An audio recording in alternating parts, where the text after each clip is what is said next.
What is going on, everybody? Welcome to today's video, which is going to be a little bit different than most of my videos. And what I mean by that is I'm not actually going to be getting out and going fishing today. If you can see by the quality of what you're looking at right now, we are recording through my newest addition to my videography gear for my videos. And that is going to be the Sony Alpha 1, the A1. That is probably one of the most sought after cameras on the market for recording and photographers all around. I'm not going to go too in detail about the camera because I don't want to embarrass myself just quite yet. It is something that I'm still learning a lot about, and hopefully you guys can, go along with these journeys and adventures with me, and hopefully my videos and creativity will continue to advance with this camera. But moving forward, today is the day I'm going to teach you about all the equipment that I use to get out there on the water, on the yak, wherever I am. I take basically 90% of this gear behind me with me, especially when I'm out there filming alone. So if these are items that you are interested in picking up, I'm going to leave links below in my description. But before we talk about these specific items, let's go ahead and talk about this camera that you guys are looking at me through. So this camera is the Sony Alpha 1. Once again, it is a $7,000 camera, guys. That is beyond my budget when it comes to buying a camera. But I was able to get this camera through a giveaway, compliments of a company called Dynoscore. So Dynoscore is going to be a music engine that videographers and people who create videos like myself are going to be able to use as a tool to add music to their videos. And what makes this very unique compared to other platforms, other tools that you plug in and use in your videos is this platform, this tool, Dynoscore, actually has AI technology to help adapt their music to your videos better. And it's maybe a little confusing when I word it like that, but more or less when you're watching a lot of these movies or a lot of these videos that people create, suspenseful moments, areas of excitement, you'll notice kind of music picks up, drops down, and that's something that a lot of times these creators have to figure out how to do. They have to look for the music, they have to plug it in, they have to cut, edit, shorten, sample, all those things. And through Dynoscore, this plugin allows AI and its music that it has in its program to find something that is going to be best suited for your actual video that you're working on. What I'm also going to do as far as leaving links below, I'm going to leave a link for Dynoscore that gives a lot of information, guys. It's probably about an hour-long video, but it gives you everything you need to know about Dynoscore. It'll let you know where to get it, how to get it, who uses it, why they use it, and why it's great to have. On top of that, this is going to be a program that I will be using in some of my future videos, so you guys will be able to see what I'm able to put together with it. But I just wanted to take a moment real quick and tell you all about Dynoscore, and also just say a big thank you to those guys over there. But enough about that, let's go ahead and talk about the equipment that I have in front of me today.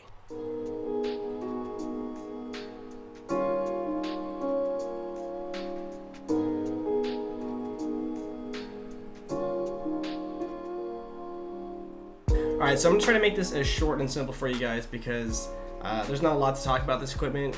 You guys have probably seen it in my videos, and if you're interested in picking up any of it, once again, links are going to be below. So as far as going through this equipment, I think we're going to go with what I would use as the most important items and go from there.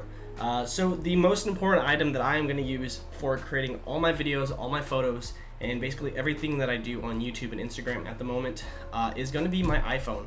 My iPhone 11 Pro is going to be my main source of video and photos that I use. It has 3 lenses, so you have the ability to do the photo in wide, normal, and 2 times. And that ability alone has allowed me to just completely improve my channel all the way through. Before I had the 11 Pro, I had, I believe, the 7.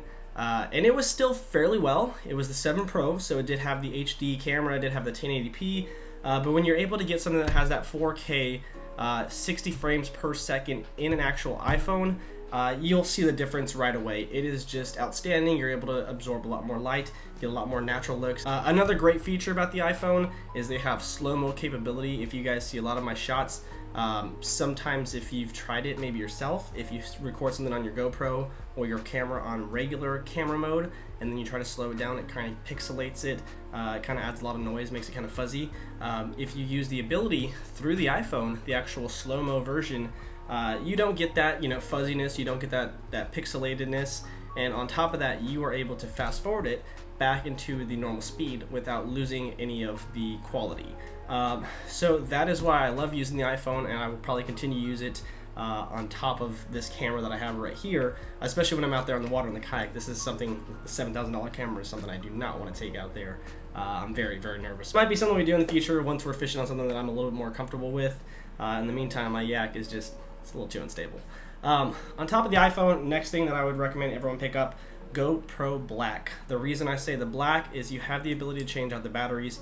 Why is that important? Overheating in Texas is a real big deal for me. I usually go through about a battery every 45 minutes, and a lot of that has to do with the heat that we have here in Texas. When I'm out here fishing, sometimes it's 90 degrees, sometimes it's 100 degrees. Even when it gets down to 50 degrees, 30 degrees here in Texas, you want to make sure you have something where you can change the batteries, so that way if it gets hot or cold, usually the batteries is what's containing that heat. And since we're still talking about the GoPro, this is the Black 7. Apparently I don't care for it. This is the 7 Black GoPro. It's probably 3 or 4 years old right now. I think they're on the 9 actually, so it's probably 2 years old, which is not bad. It still shoots 4K, it still shoots 1080p, it still has probably about 90% of the same features. It's a little bit different stabilization compared to the newer one, and then I believe the newer one has like an LCD monitor screen on the front, so you can kind of see yourself, but I don't need any of that fancy stuff, especially when I'm recording fishing videos and it's just sitting on my chest all day. But going back into the GoPro equipment, I would recommend that you guys pick up a few batteries, at least 2 to 3. 3 is probably the way to go. I have 4. 2 I stole from Jimmy. On top of getting batteries, this little battery box is what I use to charge all my batteries on the go. So when I'm out there on the water, like I said, sometimes I change a battery every 45 minutes. With this charger right here, I am able to keep the batteries going while I'm using batteries. So I can sometimes fish for up to 7-8 hours because these batteries are constantly charging. And it might not charge fully by the time I get to the next battery, but a lot of times these are sitting at about 80% when I pop them back in my GoPro, which is a lot better than the 0% that they were when I popped them in here. And the way that I keep this thing powered up and going is a solar powered battery box. Once again, leaving links below for all these items for you guys. This thing was probably about 20 bucks on Amazon. It's even pretty cool. It comes like a flashlight, and I think, oh, wrong way. Yeah, there it goes. It has 2 USB ports, it has the 1 charging port, and it has, I would say, probably about 4 hours worth of charging time on here. And on top of having this one, I also have my original little power aid. It's just same thing, a little power bank. This one's not as reliable. It's a little bit smaller, so it doesn't pack as much juice. I did figure out if I have 1 to 2 batteries in this box, it works a lot better than when I have it full. So that's something you guys might want to look into. But this solar power battery box right here is all I really need to power up this when I'm on the go. And I make sure that I just keep this portion in my water bottle area in my backpack, and basically it's hitting the sun all day long, and this thing's recording all day long. It's the same exact cord as a GoPro charger, so that's pretty good if you guys are picking up the GoPro and using it for the same source that I am. But as you can see, we got 3 red lights right there, and the 1 blue light. The blue light means that it is getting power. The red lights mean that they are not charged. So I guess I should have charged these yesterday. So the next really big key piece that I think everybody should pick up is going to be a tripod. This tripod has been through a lot. It's been in the water, it's been in the mud, in the kayaks, in the boat, basically everywhere that I've been. It extends 3 sections. I believe it's a foot per section. So it comes out to about 3 to 4 feet total because it has another extension right there. As you can see, I've broken it. That's how much it's been through. And then I actually had to get this little phone adapter, and it basically just holds your phone in there because, once again, I do about 90% of my recording on my phone, but I also take my photos on my phone. So you'll see, get this thing right there. And that's it. It just sits there. I'm able to record myself. I'm able to take my photos of myself. And it's a lot easier also when you pick up a remote. That is another item you guys should grab. These things, I think I got like 2 for $8, something like that. You connect it to your Bluetooth, and all you do is you hit that camera button, and I can sit here all day just constantly taking pictures, trying to get that right shot with that fish before I put him back in the water. So really, really good pickup, this tripod. Once again, links below for everything, guys. Another thing that I picked up a little bit later on would be the gimbal. Now, This is something that's not really necessary. I wanted it because I needed something more stable when recording my iPhone in my hand. But now that I have the Alpha 1, which is the king, queen, whatever you want to call it, of basically the Sony Alpha series cameras, I'm not really going to need the gimbal as much anymore. But the gimbal is just a stationary tool. This gimbal itself actually has a feature that allows face tracking, so I can program it, set it up, leave it there, and walk around, and this thing is going to follow me and track where I am and record me the whole time, which is a really cool feature. I will say that to use this feature, you have to download their app, and that is the one disconnect that I had. The app for this gimbal, I believe it's called the Holum. I'm not sure what it's called. But this gimbal's app did not allow me to record in 4K. It was more of like a 720p.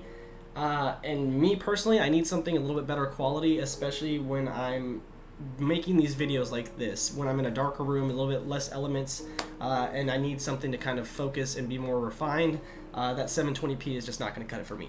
So that is why I haven't been using it as much. I do use it still for a lot of my B-roll. You know, you can get those really good shots, make sure everything is good and nice and stable. I can get those shots on the table, make sure everything's nice and stable. On the kayaks, it's really nice. But as far as what I wanted to use it for, I don't really use it. And it's not something that I would think you guys would need to pick up. But if it is something you guys are interested in, you know, getting that extra stabilization, getting those money shots, that real smooth looking B-roll, this gimbal is available for, I believe, 80 bucks. It's kind of a steep buy. If you are wanting a gimbal, this is a fun one. I liked it, and it's something that I'm still going to use in the future, just not as much as I thought I was going to. So going over the last few items, I'm just going to go ahead and go through them real quick. I have an LED light source that we can connect to basically any sort of camera setup. Don't really need this, don't really use it. I just have it for night fishing. I've gone night fishing one time, so that's something I really haven't used yet, but I will probably in the future. Another thing that I use is going to be just a little stick, a little selfie stick. And normally I have the GoPro mount on here because I'll get my underwater footage, like releasing fish and stuff like that. So that's what I use this for. But I think most recently I did something where I needed to reach out and get a camera shot of like a top water lure, so that's probably why it's like this. So you can adapt different things to this. That's what's really cool about it. You know, you can change it, you can make it the GoPro, or you can make it for your phone. So I do recommend you guys pick up a selfie stick just to have. You can do a lot with them, and they're very, very affordable. So some of the final things, once again, just a little phone adapter for the tripod. The camera is actually sitting on my mini tripod. I have two that I carry with me at all times besides the gimbal. It's probably about a 6-inch little tripod. You can fit it in your pocket. You can add this little adapter and put the iPhone. You unscrew it, you can put the camera on it. It's a really, really great tripod. I believe that one was only 12 bucks. The other one was 20, something like that. But that is a tripod that has done a lot for me. It's able to get the angles, sort of like the selfie stick. At the same time, it's almost worked as a gimbal for me. It's basically the same size as this gimbal, but it's worked very similar to the gimbal before the gimbal was ever a purchase of mine. And like I said, this is 80 bucks, that's 12 bucks, and that thing's done a lot more for me. I would definitely recommend everybody pick up a mini tripod, especially if you're trying to get you know, selfies and videos of yourself talking. It makes it a lot easier when you're able to hold it out a little bit further and definitely, you know, see yourself making this video. So talking about the camera that we're filming on, the Sony Alpha 1, there are a few items that I did pick up already. The two lenses that I picked up is just going to be one of the basic lenses, which I'm recording on right now, which is the 16 to 50 millimeter, 3.5 to 5.6 f-stop. And then we also picked up a 50 millimeter 1.8 f-stop. This is going to be the lens for B-roll right here that I'm holding. The lens that I'm recording in right now is going to be the lens that I'm talking to you most of the time in, and the reason behind that is it's a little bit wider angle. This one's zoomed in basically at 50 millimeters the entire time. This one can zoom in or out. The f-stop's a little bit different, so it doesn't really have issues blending me in and blurring me out. It's pretty smooth the whole time, at least I'm assuming. This is the first time I'm recording on it, so this whole video could be screwed by the time I look at it. But regardless of the lenses, I also picked up a Rode mini video mic. Let me get the box real quick. So this is the Video Micro mic by Rode, and I believe it was $60. I got it at Best Buy, and so far it's been amazing. quality is great. It's going to be something you're going to have to plug and adjust. But I do recommend that you guys do pick up a mic if you are going to be using a camera like this, just so that way you don't have that background noise. If you're out there in the water, you won't have that wind. It's just going to make your videos a lot more cleaner, a lot more crisp, and bring everything together. And that's why I picked up mine. For $60, definitely can't beat that, and especially if you're going to be roughing it and being out there in the water and kind of crazy with it like me, $60 is something that's easy to replace. But as far as the equipment goes, guys, that is going to be it more or less. I'm going to leave links below once again in my description. If you guys have any questions about Dynoscore, any of these items that I'm talking about today, or even how I won this giveaway, let me know in the comments below. I would love to answer any questions for you guys. And do me a favor, go over there, take a look at Dynoscore, and let me know what you think. That is going to be something that I'm going to try to use in my videos, like I said. So I would love your input. If it's something that you think is going to help my videos, if it's something you think that might ruin my videos, that's good content. It's good to know and get that feedback from you guys. So definitely, if you have time, get on over there, click the link for Dynoscore. I would appreciate it, and just let me know what you think. Big shout out to Dynoscore once again for the giveaway. Leaving links below for all the items. I just want to thank everybody for watching. If you enjoyed this video or found it helpful, make sure you hit that like button and think about subscribing as well. But that's going to be it. I'll see you guys in the next one.